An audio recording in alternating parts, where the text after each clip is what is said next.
going to start all the way up north in Maine, which was by far our favorite state we visited on this 9-day road trip. And the first spot I want to highlight is Bar Harbor, which is this tiny coastal town on Mount Desert Island, which is actually the largest island in Maine. I'm going to be honest, I didn't know much about Maine before visiting, and I was shocked to learn that this state has more than 4,000 islands along its 3,000-mile coastline. It's also the largest state in New England, even larger than the other 5 states combined. Now, we visited a lot of small towns all over New England during this road trip, but Bar Harbor stood out because it was cozy and charming like the others, but what made it unique was that it was on the coast and it had some of the best seafood I've ever had in my life. For those of you that are new here, yes, that's Anna pushing our 3 cats in a stroller around Bar Harbor, and long story short, we ended up rescuing them all the way over in Serbia and bringing them back home to Florida. That all happened a couple years ago when we shipped our camper van from the US all the way to Europe, and if you missed any of those videos over there, you can click this playlist right up here. You could easily spend a couple hours walking around Bar Harbor, visiting all the local artisan shops, going on a whale watching tour, and of course, eating fresh Maine lobster. I'm guessing every single one of you watching is dying to try the lobster up here, and I'm telling you right now, it is 1000% worth the hype. I mean, there is a reason Maine's nickname is the lobster capital of the world, because they catch a whopping 100 million pounds every single year.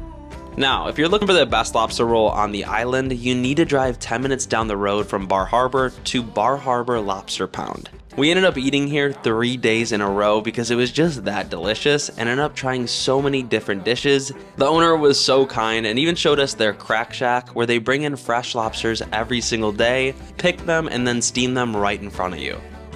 Just to give you an idea of pricing up here, the house special lobster roll with chips was $33, and even though that's pretty expensive, it was filled to the brim with lobster meat and those meaty claws. Also, when you're here, make sure to try the blueberry beer because Maine is the blueberry capital of the world and produces more than 99% of wild blueberries for the US.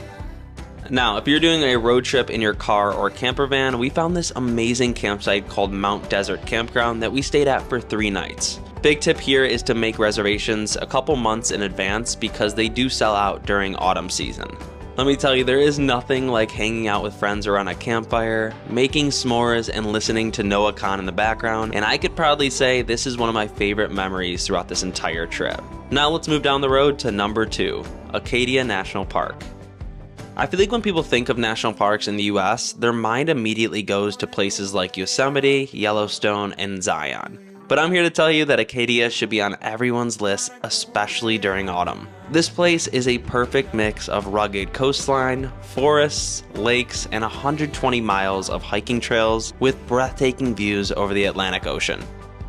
One hike you must do in the park here is called the Beehive Trail, which is a 1.5-mile loop trail that will get your blood pumping a bit because you'll have to climb ladders and walk on narrow ledges. I really think everyone is capable of doing this one, but please be careful and take your time. Now, I recommend getting up for sunrise for this hike so you can beat the crowds, but also get amazing views of the sun rising over the surrounding islands.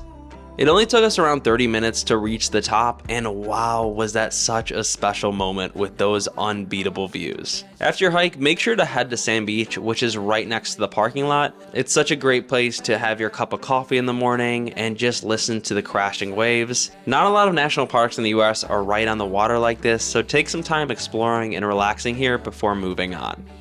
If you're too scared to do the Beehive Trail and want another amazing place to take in the sunrise, you should definitely drive up to Cadillac Mountain. Cadillac Mountain is by far one of the best places to take in the sunrise because it's one of the first spots it hits the US every morning. The only problem with wanting to do Cadillac Mountain is reserving tickets for that sunrise time before they are sold out. Now, there are 2 ways to do this. First is 90 days in advance, where 30% of tickets will go on sale at 10 a.m. Eastern. The second time is when they release 70% of the tickets 2 days before your desired date, right at 10 a.m. Eastern. Just make sure to be logged into your recreation.gov account and ready to refresh the website right at those times because it is really hard to get these tickets sometimes.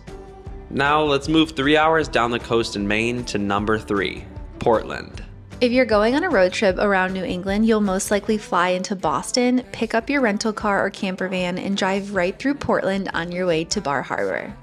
From the Boston airport to Portland, it's around a 2-hour drive and might be a good spot to spend a night, especially after a long travel day. Amongst locals, Portland is said to be the best eating and drinking in Maine, which is saying a lot. Sadly, we only drove through Portland to get to the Portland Lighthouse, but if I could go back, I would at least spend an entire day here exploring the city and nearby beaches. And you definitely have to go to the lighthouse, which is perched right on the coast. It dates back to 1791 and was commissioned by our very first president, George Washington. This is by far one of the most iconic spots to visit in Maine because it's the very first lighthouse that was created in the entire state. It's the most photographed lighthouse in the US, and that's because it's arguably the most stunning. It is free to visit and there's a massive parking lot, so it's kind of a super quick and easy stop. Now let's move on to Vermont, number 4, Stowe. After our time in Maine, we drove around 4 hours to Stowe, Vermont, which is probably the most overrated place we visited during this road trip. The traffic was just crazy, and most people were waiting hours for food and coffee at a bunch of understaffed cafes and restaurants, so it was kind of a shit show all around. Don't get me wrong, it was still cool to see because it's so iconic, but we only needed around 30 minutes to walk the entire downtown Main Road. But that does not mean you should skip Stowe altogether because wow, the fall foliage surrounding the area was absolutely breathtaking. I honestly think people do fall road trips wrong and only go to the super touristy spots. Instead, you should take your camper van or rental car and drive the back roads with no one around. You can just go for hours, stopping and just seeing the most magical fall views. One thing you must do in Stowe though is visit Cold Hollow Cider Mill, which started all the way back in 1974 and is the largest producer of fresh apple cider in New England. It's only 10 minutes down the road from downtown, so it will definitely be packed, but it's absolutely massive, so you shouldn't have a problem finding parking. This is by far the best place to get souvenirs because they had the most unique sweatshirts, coffee cups, maple syrup, and anything fall you could think of. But that is not why you come here. You come to Cold Hollow for their famous hot apple cider and their legendary, freshly made right in front of you cider donuts. But even better than both of those is the Vermont famous Maple Creamy, which quite literally changed my life because it's the creamiest soft serve ice cream that's made with real Vermont maple syrup. If you can't tell, I love this place so much and you need to come here when you're around Stowe. Now, if you're looking for an amazing campsite only 20 minutes outside of Stowe, you need to stay at Elmore State Park, which was only around $30 a night for a plot. The reason we love this place so much was because the colors were absolutely out of this world and some of the best we saw during our entire road trip. To finish off our time in Stowe, we drove up through Smuggler's Notch, which is a 3.5-mile narrow winding mountain pass. The entire time you are passing these massive boulders as you're surrounded by 1,000-foot cliffs on both sides. Not to mention, this road is famous for having some of the best fall foliage in the area, but sadly a storm hit a couple days before and knocked down most of the leaves, so we really didn't have the best colors up here.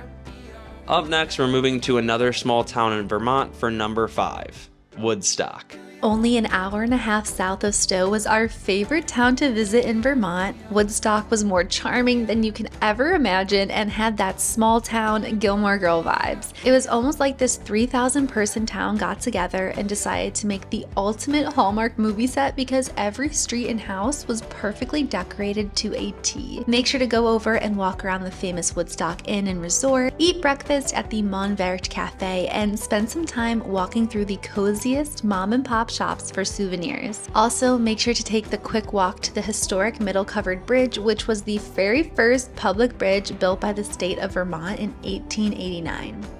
We didn't get to spend much time in Woodstock, but wish we did because it looks like there are amazing things to do around the area. If you have been to Woodstock and can recommend your favorite restaurants or things to do, please leave them in the comments below to help others with their trip planning. We were here on October 12th and the leaves were peaking, so make sure to check the explorefall.com live foliage map to time it right because the colors definitely made it special here. You can head to this website and go to historical data on when peak was at different locations around New England. If you're on a road trip, always be ready to check live maps and be flexible because this is your best chance to just send it to places that have the best leaves at the right time. Now let's move on to our next state, New Hampshire, for number 6, the Kancamagus Highway.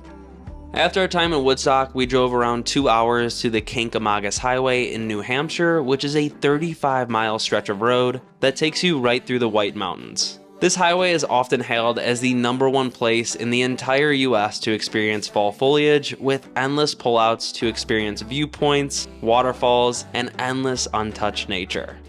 I will have to say the best colors we saw during our entire fall road trip was right here on this highway, and it was actually mind-blowing. Even crazier, we drove this road on October 15th, which was an entire week before peak colors, so it even got better when we left. One amazing place we stopped at along this highway was the Rocky Gorge. It's a short walk to this bridge that gives you great views of the river running right through the gorge with colorful trees surrounding it. Like I said before, make sure to dress warm because wow, was it freezing up in these mountains, and it even snowed one morning when we got up for sunrise, which we did not expect to happen. Another great spot to stop at along this road is the historic Albany Covered Bridge, which was built all the way back in 1858. It was by far the most stunning covered bridge we saw in New England, but what made it even better were the trails along the river. Walking along these colorful paths felt like a movie, especially getting these views of the river running right under the bridge. If you're looking for an old school diner with great food in this area, make sure to stop at Banner's, which is located in Conway. This place was such a vibe to finish off the Kancamagus Highway, and every one of the meals was just classic and really delicious. I couldn't recommend this highway enough. I think everyone should have it on their list no matter what. Now let's move down the road to number 7, the Crawford Notch. 40 minutes down the road from the Kancamagus Highway is Crawford Notch. It's another iconic road winding through the White Mountains. The colors here are very similar, but if you only have time for one road in New Hampshire, I would still stick with the Kank because it had so many fun stops as you made your way through. Ian did end up climbing up to this famous railroad track on Crawford Notch, which was really cool, but a train didn't come for over an hour, so he just gave up. One thing I will say is that I have heard horror stories of traffic jams on these roads during the weekends, which is why New England locals hate leaf peepers, so I would highly recommend driving through the White Mountains on a weekday like we did because there was no one around. It made the experience so much more special. Now let's move on an hour and a half down the road, still in New Hampshire, to number 8, Lake Winnipesaukee. We had the privilege of staying at our friend's lake house right on Lake Winnipesaukee and never wanted to leave. Holy crap, you guys, this quickly became my new dream house. I mean, you can kind of see why. It's so beautiful here and literally just made you feel like you're in your own perfect world, getting to watch the sunset and sunrise right on the lake. If you can find a rental property on Lake Winnipesaukee, I would book it ASAP. This is New Hampshire's largest lake, and during fall, it was honestly so magical. It was also the perfect spot as a home base, wanting to go and explore places like the Kancamagus Highway and Crawford Notch State Park, because they were only about an hour away. Lake Winnipesaukee is only a 2-hour drive from Boston Airport, so this would be a great place to end your fall road trip. Now let's move over to the pizza capital of America for number 9, New Haven, Connecticut. Often called the pizza capital of the United States, New Haven is a little bit out of the way, but if you can make it here, it is 100% worth it. We actually drove our own camper van 30 hours from our house in 30A, Florida, all the way up to Bar Harbor, Maine, so on our way up, we definitely had to stop for a slice of pizza in New Haven. There were 2 pizza places that were recommended to us by hundreds of people on Instagram, and those were Sally's and Frank Pepe's. We ended up choosing Sally's and got lucky because there was no wait and we walked right in. Usually at the best pizza places in New Haven, you're gonna have to wait in long lines because there is no way to reserve a table, so just be ready for that when you get here. Our waiter Matt here was so nice and even showed us the classic coal oven in the back that they've been using to make pizzas here since 1938. We ordered 2 massive pies. The first was the classic mozzarella and tomato sauce, and the second was Matt's favorite, which had garlic and tomato sauce. Both were out of this world, but I do think ranch would have made them better, but of course, when you ask for ranch, they're definitely gonna shut you down here. We also tried the caprese salad and finished it all off with a cannoli pie and tiramisu. That cannoli pie was unbelievably delicious, so make sure to get it when you go there. I am dreaming about it right now. All in all, the pizza was great, but definitely not my favorite slice I've ever had. No matter what, you should definitely try Sally's as you're making your way up because it's as classic as you can get for an old school pizza joint. Now, last but not least, let's move on to number 10, seeing the Northern Lights. One of the craziest things happened to us while we were driving out of Portland, Maine on our way to Vermont. First, our friend group that was already in a different part of New England started sending videos of the Northern Lights. Then, of course, I looked out the window and there was this massive red glow in the sky. So I was like, we have to pull over. We pulled over to this parking lot that was a little darker and the Northern Lights were right over us. It was one of the coolest things I have ever experienced in my life, especially because I was not expecting it at all. If you're going on a fall road trip in Maine, make sure to download the Aurora app, which will get you a forecast of the Northern Lights in your area. The Northern Lights can happen in New England from late September to early April when nights are longer and darker, and the prime viewing times are from 9 p.m. to 2 a.m. Hopefully this entire video has inspired you to put a New England fall road trip on your bucket list because wow, it was one of the best trips we've ever taken in our life.